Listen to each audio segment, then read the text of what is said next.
How to draw a cartoon avatar. Step 1. Knowing your subject. I find that knowing a bit about the person you're drawing helps you get a closer resemblance and be able to make a drawing that they would be happy with. If I don't personally know the person I'm drawing, I usually ask a few simple questions. For example, what are their hobbies, what's their favorite color, and so on. Step 2. I start with a rough sketch. I pick a thick pencil tool, and at this stage I try to catch the expression and the contours of the face. The eyes usually need to be a bit bigger in a cartoon avatar. You should also exaggerate the eyebrows and mouth to better show the expression. Remember, cartoons are all about exaggeration. Step 3.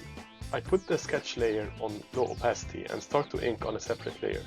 At this stage, I try to catch all the important lines, but also try to simplify the shapes.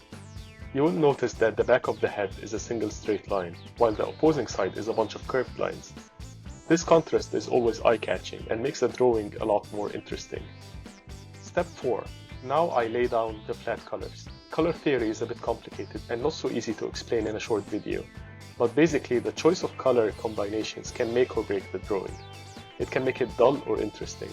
I'll talk more about color theory in a future video. Step 5. I add glares and shadows.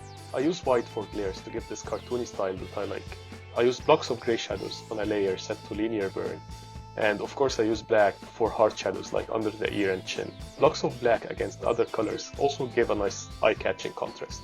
I hope you enjoyed learning about drawing my Barbatoze cartoon avatars. Follow me on Twitter and Instagram where I post my artwork and comics.